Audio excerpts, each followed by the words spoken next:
नमस्कार मंडळी, श्री स्वामी समर्थ सगळ्यांना. आपल्या सगळ्यांचं पुन्हा एकदा स्वागत आहे.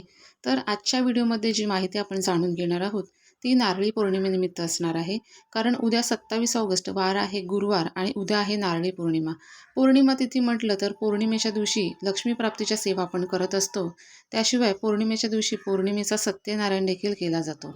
आणि उद्या गुरुवार देखील आहे, म्हणजे माता लक्ष्मींचाच वार. त्यामुळे अतिशय शुभ असा हा योग जुळून आलेला आहे. आपल्याला या दिवशी माता लक्ष्मींच्या म्हणजे लक्ष्मीप्राप्तीच्या सेवा तर करायच्याच आहेत. सोबतच माता लक्ष्मींना प्रिय असणाऱ्या काही वस्तू देखील उद्या आपल्याला आपल्या घरी घेऊन यायच्या आहेत.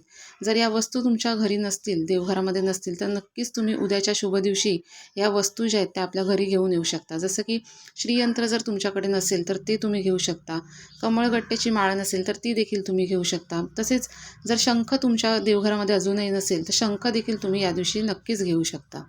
या व्यतिरिक्त बघा, माता लक्ष्मींना अतिशय प्रिय असणाऱ्या अशा कवड्या. आता ही कवडी जी आहे ती अगदी 5 रुपयाला मिळते. त्यामुळे तुम्ही नक्कीच ही उद्याच्या दिवशी, उद्याच्या शुभ दिवशी तुमच्या घरामध्ये घेऊन येऊन त्याची स्थापना तुमच्या देवघरामध्ये करू शकता. आता ह्या कवड्या घेताना आपल्याला विषम स्वरूपात घ्यायच्या आहेत, म्हणजे 1 किंवा 3, 5, 7, 9 किंवा 11 अशा विषम संख्येमध्ये घेऊन यायच्या आहेत.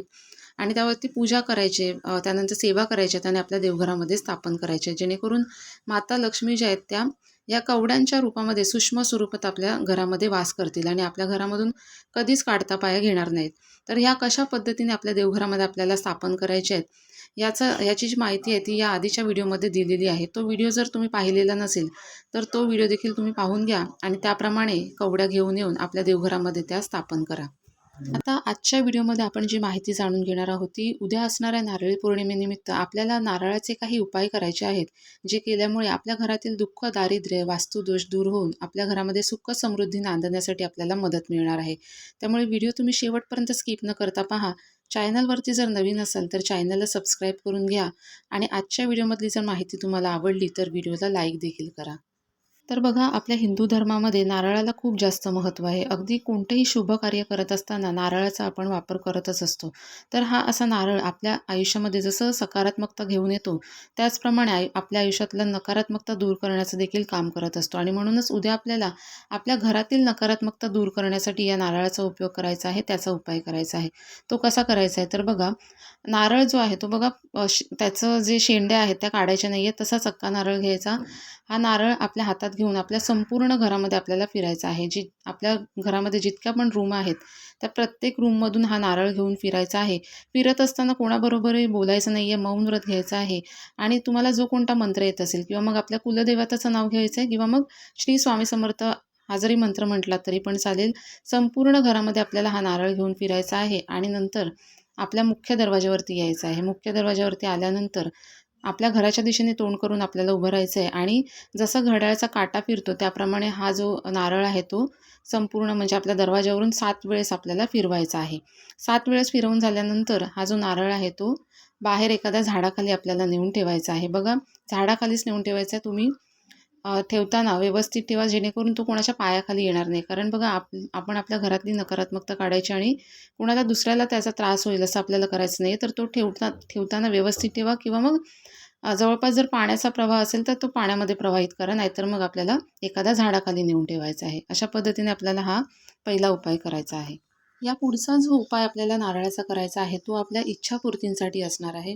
बघा, इच्छा तसं म्हणायला गेलं तर आपल्या बऱ्याच असतात, पण अशा काही इच्छा असतात ज्या इच्छा पूर्ण करण्यासाठी आपण अतोनात प्रयत्न करत असतो, पण त्या प्रयत्नांना म्हणावं तसं यश मिळत नाही. जसं की तुम्ही तुमचं स्वतःचं घर घेण्यासाठी प्रयत्न करत असाल तर त्यामध्ये काही अडथळे येत असतील, किंवा मग संतान प्राप्तीसाठी तुम्ही प्रयत्न करत असाल, किंवा मग विद्यार्थी असाल आणि खूप अभ्यास करत आहात पण म्हणावं तसं तुम्हाला यश मिळत नसेल, तर नक्कीच तुम्ही हा उपाय जो आहे तो उद्या करून बघा. आपल्याला करायचं काय आहे तर एक नारळ घ्यायचा आहे आणि तो नारळ आपल्या हातामध्ये घेऊन आपल्याला तुमच्या जवळपास जर एखादं लक्ष्मीनारायणाचं मंदिर असेल तर तिथे जाऊन, त्या ठिकाणी जाऊन आपल्याला आवर्जून हा उपाय करायचा आहे. जर लक्ष्मीनारायणाचं मंदिर नसेल तर स्वामींचा मठ किंवा मंदिर असेल तर तिथे जा. तसंही उद्या गुरुवार आहे त्यामुळे स्वामींच्या मठात जाऊन तुम्ही हा उपाय केला तरी पण चालेल. काय करायचं आपल्याला तर त्या ठिकाणी जाऊन आपल्याला हा नारळ आपल्या हातामध्ये घ्यायचा आहे आणि आपली जी काही इच्छा आहे ती या नारळावरती बोलून दाखवायची आहे आणि त्या ठिकाणी बसून आपल्याला लक्ष्मी मातेचा आणि विष्णू भगवानांचा जो मंत्र येत असेल तुम्हाला तो म्हणायचा आहे. मंत्र जो आहे तो तुम्ही 11 वेळेस म्हणा, 21 वेळेस म्हणा किंवा मग शक्य असेल तर एक माळ जप करायला हरकत नाही.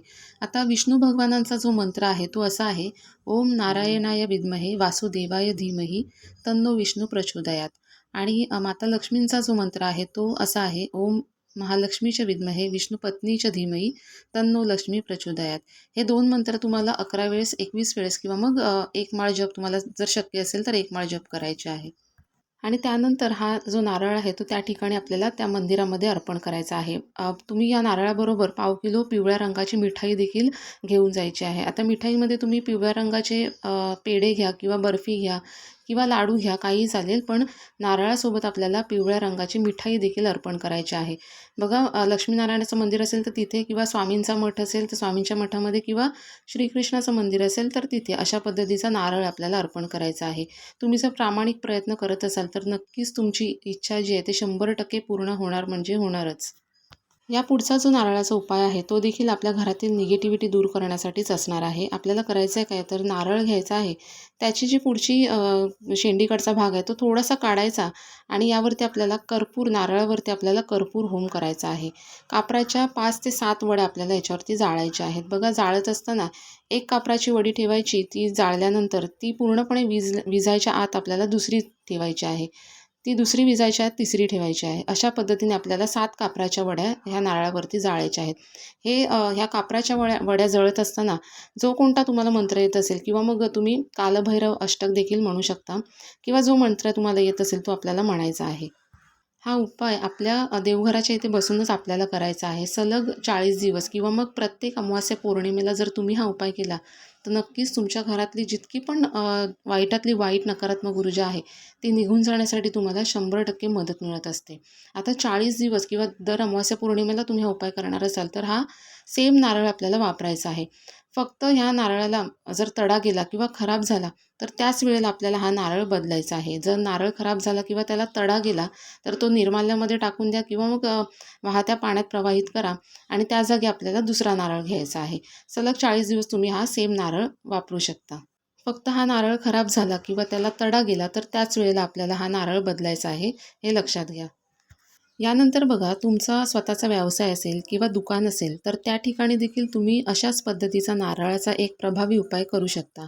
कशा पद्धतीने करायचं आहे तर बघा, एक नारळ घ्यायचा, त्या नारळाची त्या दुकानामध्येच पूजा करायची, हळदी कुंकू अक्षता अर्पण करायच्या, फुलं अर्पण करायची आणि त्यानंतर आपल्या वास्तूमधील जी काही नकारात्मकता आहे ती निघून जाण्यासाठी प्रार्थना करायची आणि त्या ठिकाणी फक्त कामामध्ये यश मिळू दे आणि माता लक्ष्मी अखंड स्वरूपात इथे वास करू दे अशी प्रार्थना करायची आहे. आणि त्यानंतर हा जो नारळ आहे तो एका लाल कपड्यामध्ये बांधून घ्यायचा आणि आपल्या दुकानाच्या किंवा व्यवसायाच्या ठिकाणी पूर्वेला किंवा ईशान्य दिशेला आपल्याला बांधायचा आहे. अशा पद्धतीने हा उपाय केल्याने देखील तुम्हाला तुमच्या व्यवसायामध्ये प्रगती होताना दिसून येईल. तर बघा, अशा पद्धतीने मी तुम्हाला नारळाचे 3-4 उपाय सांगितलेले आहेत. त्यापैकी तुम्हाला जितके शक्य होणार आहेत तितके उद्या नारळी पौर्णिमेच्या निमित्त करून बघा. तुम्हाला तुमच्या घरामध्ये त्याचप्रमाणे तुमच्या व्यवसायाच्या ठिकाणी सकारात्मक असे बदल नक्कीच दिसून येतील.